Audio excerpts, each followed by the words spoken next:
Bakit kaya si Gadon, kahit anong kandidato, kahit anong dikit niya sa mga Marcos, hindi siya nananalong senador? Hindi, ako nagtataka lang ako. Bakit kaya si Gadon, ha? Grabe ko makahigop ng tumbong. Pero babasagin ko ngayon, ha? Kung palang nagpapanalo sa inyo ay talagang si Marcos at si Gadon ay total mula simula't si Paul, ha? Loyalista po yan. Bakit hindi nyo maipanalo? If you look at the structure, Wala na, sir.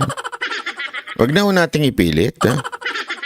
If we look at the structure, ang structure ng unit team, ikaw at saka si BP Sara, tas ngayon magkahiwalay na. Sir, wag na ho natin pilit kasi hindi maganda. Baka mamaya mapatulugin kayo sa kulambo. Iniwala ako, ang pinaka-trigger point ni BP Sara Duterte. Hindi, ito sa tingin ko kasi, good shot naman si Pangulong Marcos kay BP Sara Duterte. I think meron pa din yung spark between them. Meron pa rin naman silang maayos na relationship. As a matter of fact, sabi pa nga ni BP Sara Duterte, I think we're still friends. Okay? The real problem, ako sa tingin ko, the real problem is, hindi nagsasalita si Marcos para pigilan niya yung mga umaatake kay BP Sara Duterte. And we all know, tanga na lang ang hindi magsabi nito, na si BP Sara Duterte ay under attack since nagsimulang umupo na bilang Vice President si BP Sara Duterte. At kayong mga nasa gobyerno, gumawa kayo ng contest sa TikTok. Panahon na pagbabago. Ganun. Para mas paulit-ulit sa utak ng mga Pilipino, di ba?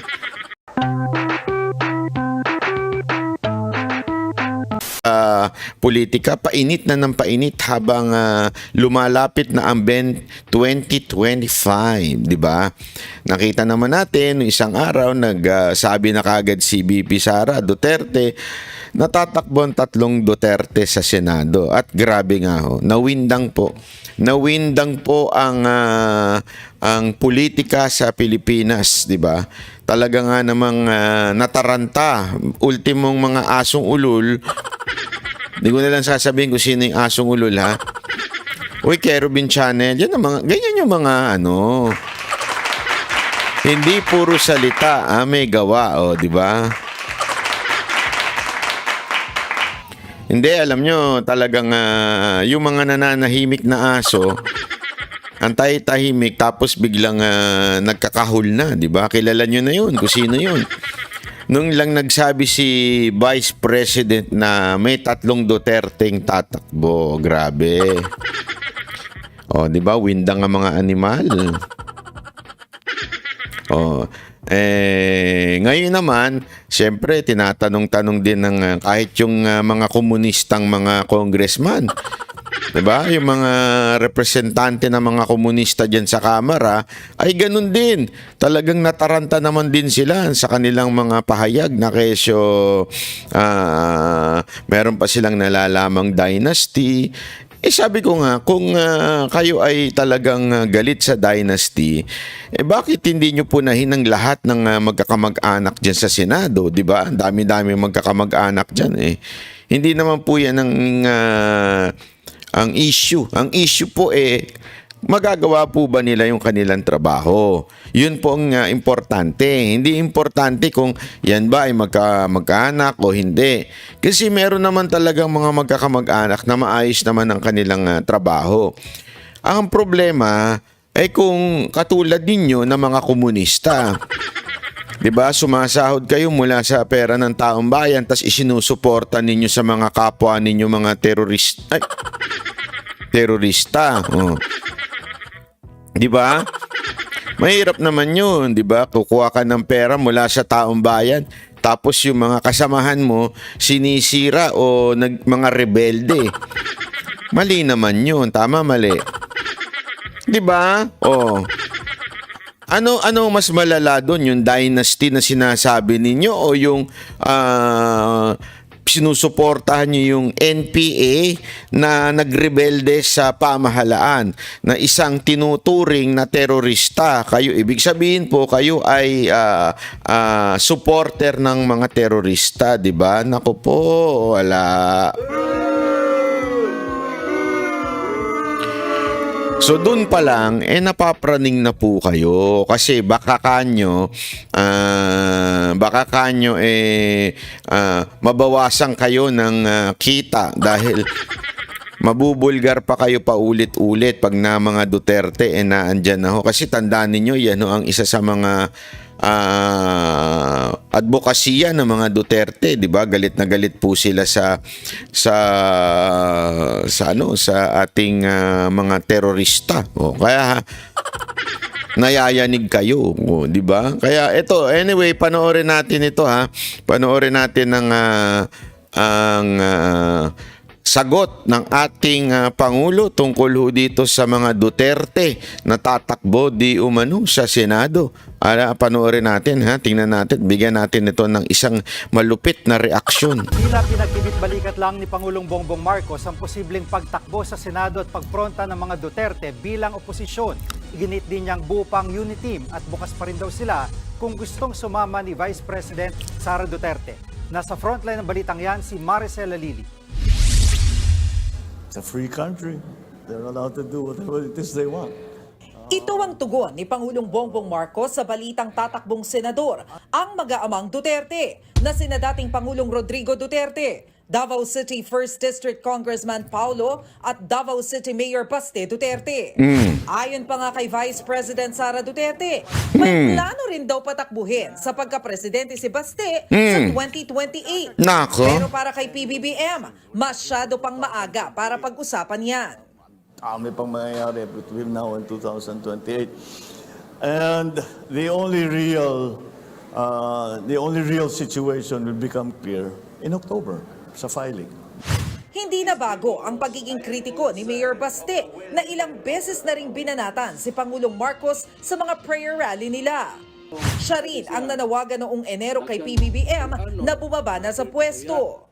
Kaya kasabay ng pagbibitiw ni VP Sara sa gabinete, ang mga Duterte ngayon ang ipinopronta ng ilan bilang bagong oposisyon. Nako. Pero kahit tila mas lumalim na ang lamat sa relasyon ng mga Marcos at Duterte, iginiit pa rin ng Pangulo na buo pa rin ang unity team. The unity team is still there, and if you look at the structure, Wala na sir. Wag na ho nating ipilit. If we look at the structure, ang structure ng unit team, ikaw at saka si VP Sara, tas ngayon magkahiwalay na. Sir, wag na ho natin pilit kasi hindi maganda. Baka mamaya mapatulugin kayo sa kulambo. Outside the kulambo, di ba? Delicate, sir. Hindi, ako, payo ko lang to. Ako sa kanya. Iano na lang niya, pagtuunan niya lang ng pansin yung asawa. Kasi siyempre, may samaan na ng loob di ba? Yung asawa, sinabi nga, bad set na Bad set na sa akin yan. Siyempre naman, sir, magpapakamartir po ba si VP Sara Duterte doon? Napakalabo naman. So, pagpipilitan nyo pa, baka sir, ma-outside the Colombo kayo niyan. Delicates, ha? Anyway, ang nagsabi naman na si VP Sara Duterte, 'di ba? Yung unity team ay noong nakaraang eleksyon. Yun na yun. Tapos na, wag na nating pagpilitan. of the parties that ran together in the last. Tsaka yung party, sinasabi niyo yung party. Ang alam ko, maraming party sa Malacanang. Pero yung partido, wala na rin kasi ang partido talaga ni VP Sara Duterte ay yung hugpok ng pagbabago. Hindi po talaga yung lakas. Sumama lang siya sa lakas kasi nga it's a national party. At the same time, nag-resign na rin po siya sa lakas. So, ibig sabihin, wala na talaga. Diba po? Di naman natin masasabing yung lakas sa iba. Walang iba kung hindi si Romualdez yun. Which is pinsan nyo din. So, ibig sabihin, talagang kayo na lang ho yan. Ngayon, ang tanong na nga lang talaga natin dito ay, sir, kung kayo po ba ay papayag sa Unipink? Di ba? Kayo po ba ay papayag na makipag-unite sa mga Pinklawan? Kasi yan ang mungkahi ni Backdoor King na si wag na nating banggitin ang pangalan ni Backdoor King. Masyado kasing nasasaktan ng puso nun. Pag nagnasaktan ng puso nun, talagang tumatakbo sa husgado yun eh. Diba? Kaya hayaan na lang natin na kayo na lang magpangalan kay Backdoor King. Election, that really hasn't changed. Kung titingnan ngayon ang mga partidong pumirma ng alyansa sa bagong unity para sa 2025 elections, tanging Partido Federal ng Pilipinas ni PBBM at lakas CMD ni House Speaker Martin Romualdez Bakit kaya si Gadon, kahit anong kandidato, kahit anong dikit niya sa mga Marcos, hindi siya nananalo senador? Hindi, ako nagtataka lang ako. Bakit kaya si Gadon, ha? Grabe ko makahigop ng tumbong. Hindi, I mean, makasipsip ba? Ika nga. Siyempre, hindi ho yun literal. Diba? Siya ho grabe ho makasipsip kay Marcos, and yet di manalo-nalong senador, ano? Hindi ako, ito. Alam niyo kung bakit. Ito, paliwanag ko lang sa inyo. Para lang sa kaalaman ninyo. Kasi, di ba, ito yung lagi nila sinasabi. Ito, paulit-ulit sinasabi ng mga bayarang vlogger.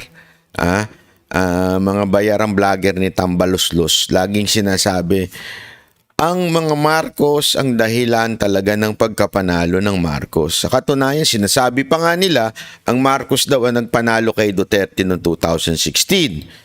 Sabi ko, saan banda? Pero ngayon, sinasabi talaga nila, hindi si VP Sara Duterte ang nagpapanalo kay Marcos. Mismong si Marcos talaga ang nagpapanalo sa sarili niya. Di ba? Yan ang lagi nilang argumento eh. Pero babasagin ko ngayon. Ha? Kung palang nagpapanalo sa inyo ay talagang si Marcos at si Gadon ay total mula simula't si Paul, loyalista po yan. Bakit hindi nyo maipanalo? Isipin mo 12 yung senador na mananalo. Hindi man lang siya pumasok dun sa 12. Alam nyo kung bakit? Kasi yung mga Duterte may utak, ayaw sa kanya. Since may choice silang bumoto ng senador, unlike yung nangyari sa Presidente at Vice President na unit team, so yung mga bumoto kay VP Sara Duterte, binoto na rin si Bongbong Marcos, kaya nanalo si Bongbong Marcos. Pero kung talagang merong kayong hatak na solo, yung sarili nyo, kayo-kayo lang, at hindi kasama mga Duterte supporter, di sana napanalo nyo si Gadon. Pero hindi nyo napanalo si Gadon eh. Ibig sabihin lang po nun, yung mga Duterte ayaw ho sa kay Gadon, di ba? Di ba?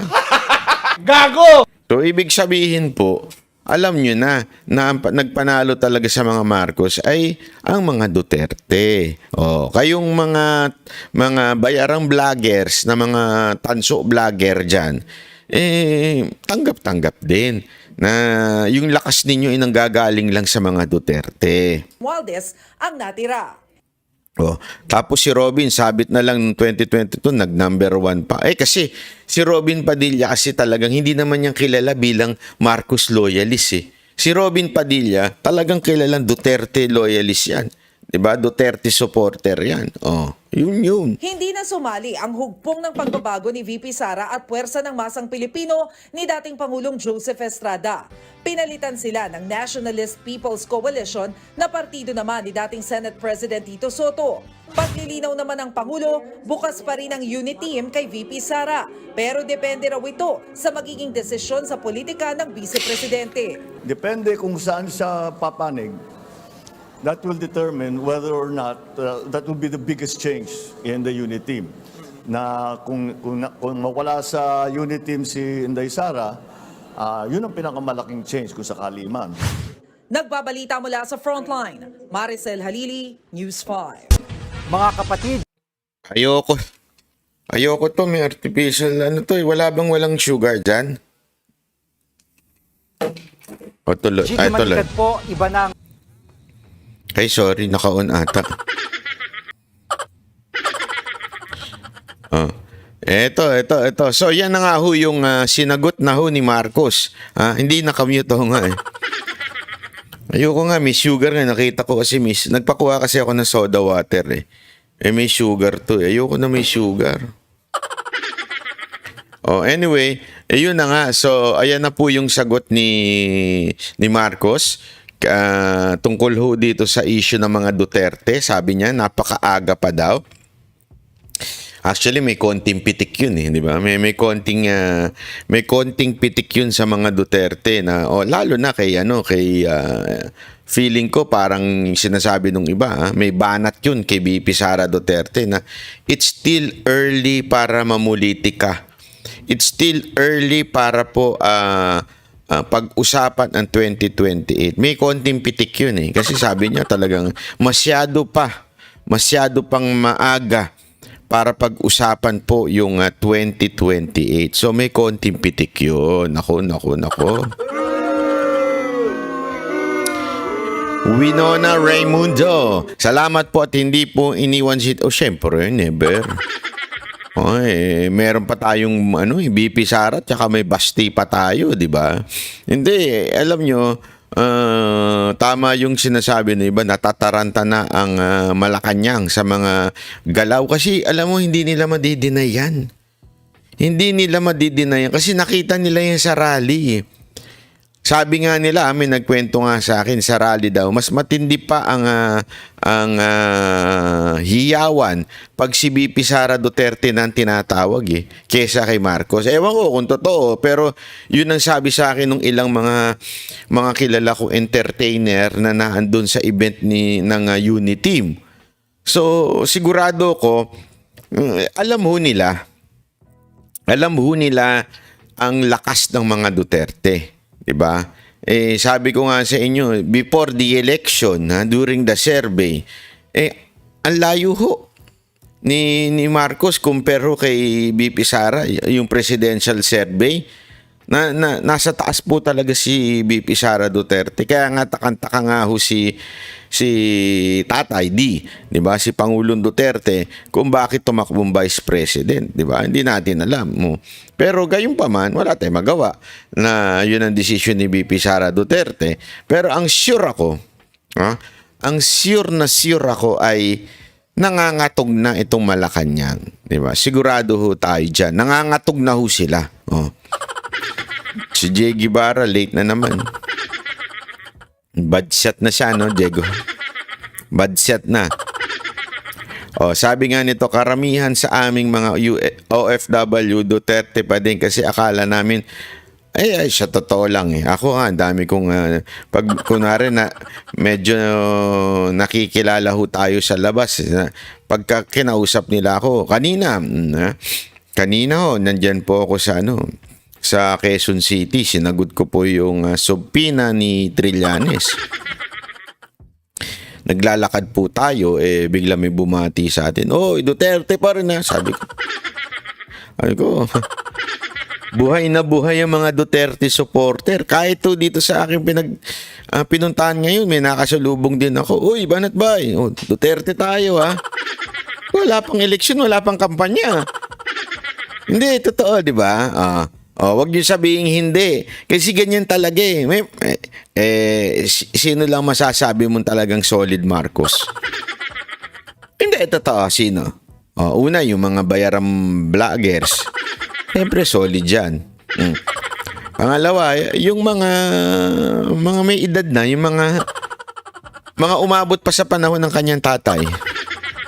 Alam mo kung bakit sila Marcos? Kasi yung paghanga nila sa tatay nadipat doon sa anak. Not really because they like the anak. Hindi yun.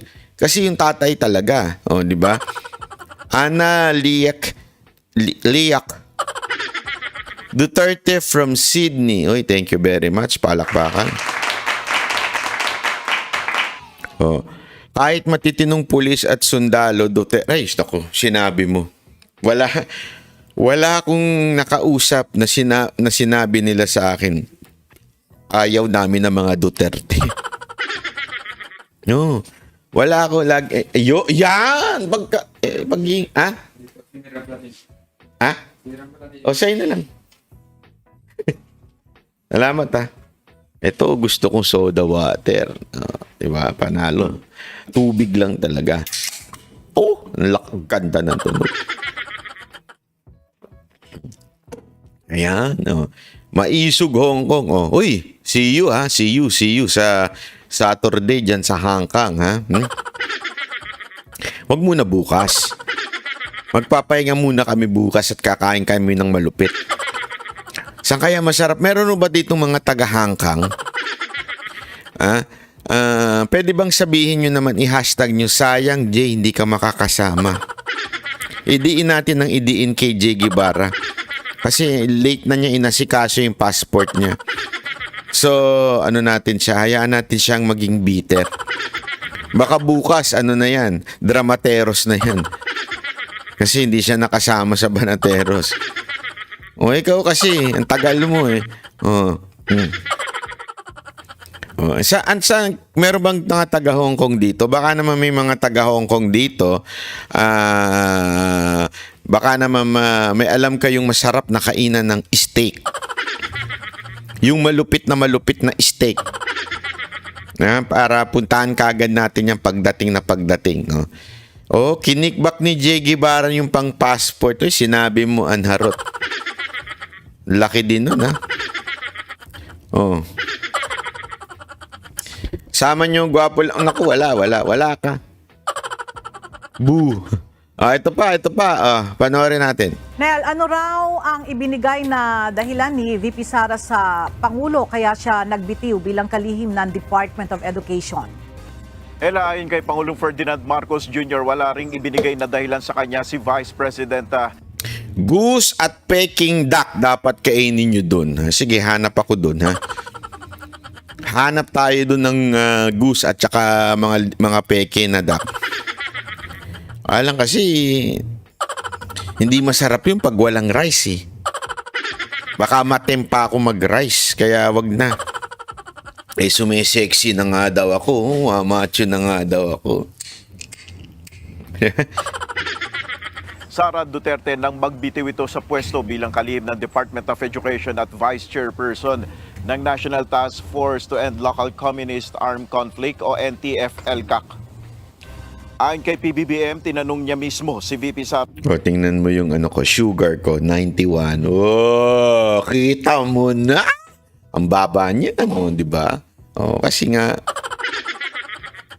wala na tayong kinakain kung hindi ang bulalo, crispy pata, steak. Kaya, Ukol sa kanyang pagbibitiw bilang miyembro ng gabinete. She didn't give any reasons. I asked her if there were any particular reasons why she has chosen to resign from the Department of Education and from the NTF-ELCAC. She said, wag na lang natin pag-usapan. So I did not force the issue.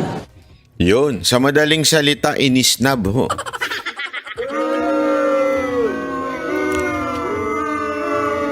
Tinanong daw ni Marcos kung anong dahilan kung bakit siya nag-resign. Sabi niya, huwag yan natin pag-usapan.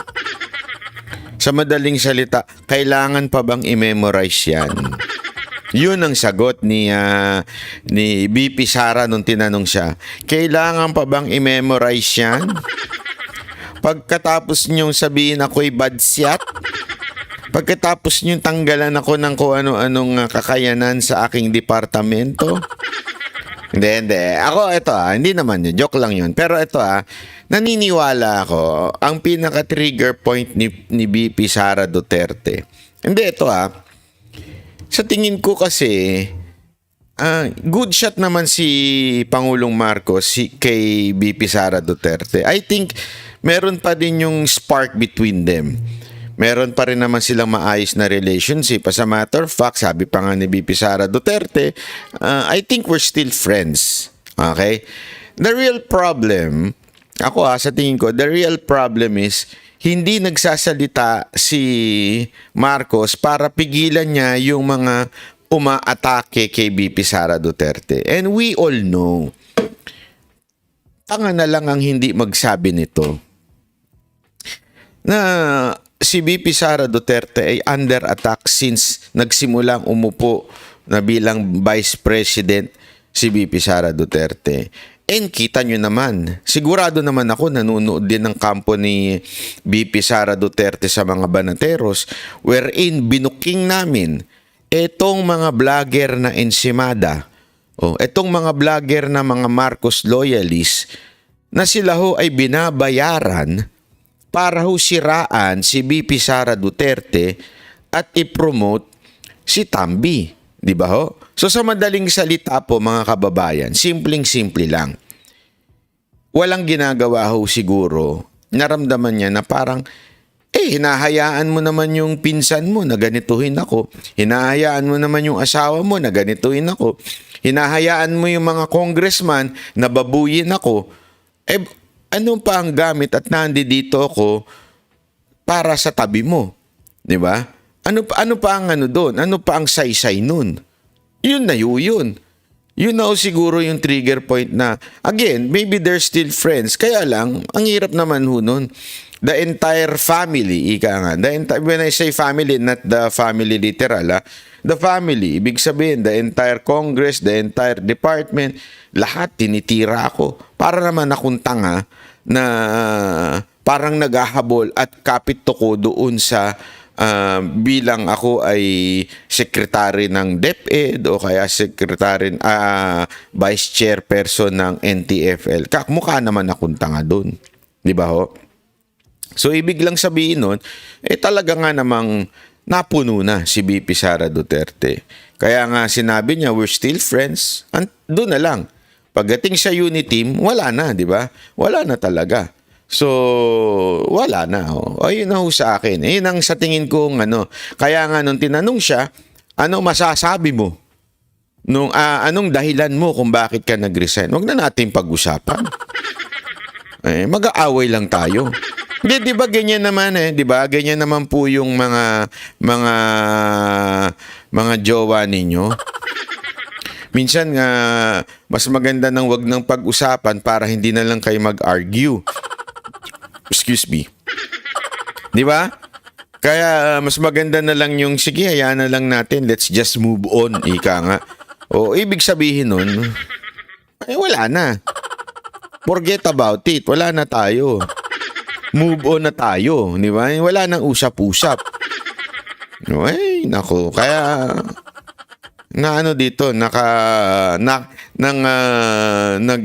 gentle woman isnab si VP Sara Duterte dito. Inisnab niya ng gentle way si Marcos. Itinuturing ni Pangulong Marcos na mahalagang departamento ang DepEd, kaya naman ayon kay PBBM, posibleng i-anunsyo na niya ang bagong kalihim sa mga susunod na araw. I would like to be able to announce the appointment of the new DepEd Secretary by the end of the week.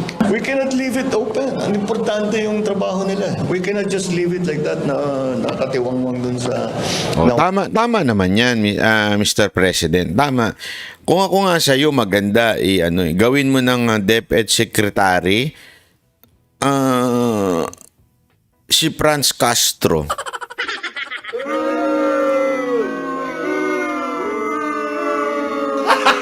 Gago! Para gagawin niya sa lugpungan ng lahat ng eskwelahan. Di ba?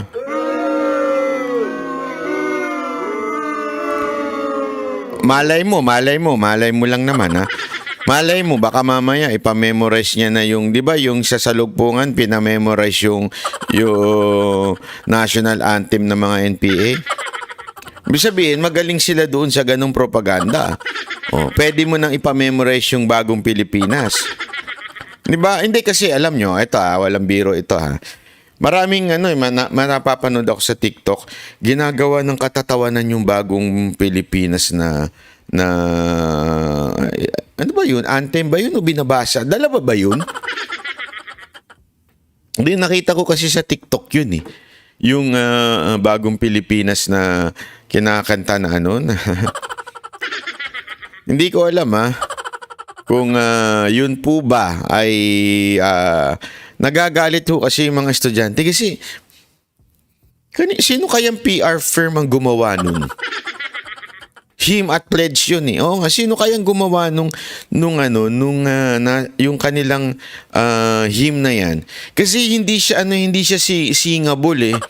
Ang taas-taas dapat kasi pagka, 'di ba, pag gumawa ka ng anthem, yung everyone, meron tayong sa music, meron tayong tinatawag na yung nasa middle.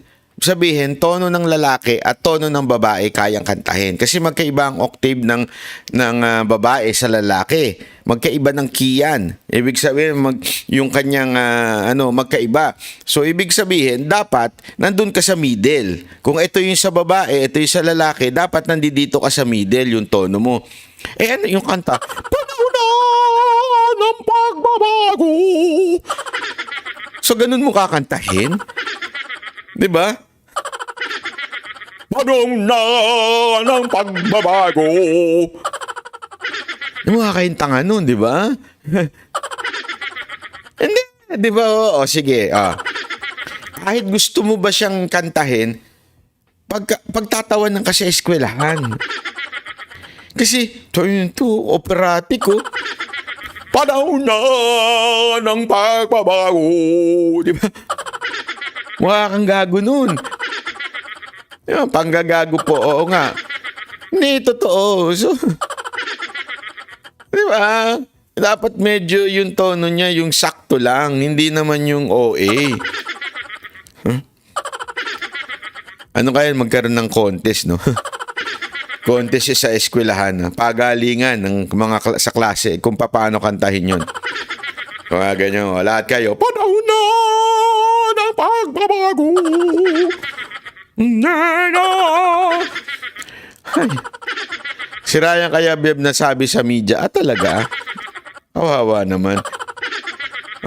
Katono niya yung tayo na sa Antipolo. Oo nga. Alam mo, dapat gumawa tayo ng national anthem eh. Beep, beep, beep, beep. Beep, beep, beep, beep. Tabi kayo sa karsada. Beep, beep, beep, beep. Di ba? Para mas madaling kantahin. Kesa naman yung napakahirap na, panahon na! Magbabago! Gago! Di ba? Kawawa naman yung mga Pilipino. Ang hirap, isipin mo yun ha. Eto, walang biro to ha. Kasi, sino sa inyo dito yung na-stress kayo nung elementary at saka kayo nung high school? Kasi, yung exam sunod-sunod, tapos yung na-stress ka kasi babagsak ka na, alam mo yun, yung mga ganong eksena, tapos dadagdagan pa ng ganito. Memorize nyo ha. Di ba? Stress ka na nga sa lahat, pinamemorize pa yun, tapos pipilitin pampakanta sa'yo. Naman yun. Kawawa talaga eh, kaysa na makatulong sa buhay, hindi eh. Ay, nako. Walang sekretary. Ito ang inihayag Sabi nga, lupang hinira nga, hindi na nga memorize ng mga kabataan ngayon eh. Tanong nyo kay Jay Guevara. Hindi, walang biro Marami sa ating mga kabataan ngayon, hindi na memorize yan. Yung lupang hinirang, hindi na, wala na. Ang memorize na lang nila ngayon, kanta ng Bini. Naku, patay tayo, mati-TikTok na naman tayo nito. Ang memorize na lang nila, kanta ng Bini, kanta ng BTS. 'Di ba? Kanta ng ano pa ba mga memorize nila ngayon, 'di ba? Huwag tayo maglokohan. Hindi, alam mo, dapat para ma-memorize ninyo yan. Ako, suggestion ko sa inyo, at kayong mga nasa gobyerno, gumawa kayo ng contest sa TikTok. Panahon na pagbabago. Mga ganun. Para mas paulit-ulit sa utak ng mga Pilipino. Di ba? What do you think? Di ba? Mas maganda. Hindi, walang biro. Gamitin natin yung teknolohiya. Sasali si Ana Rot doon, no? Panahon na panggagago. ano? My 4-year-old is having fun watching you by singing. Pag ganun.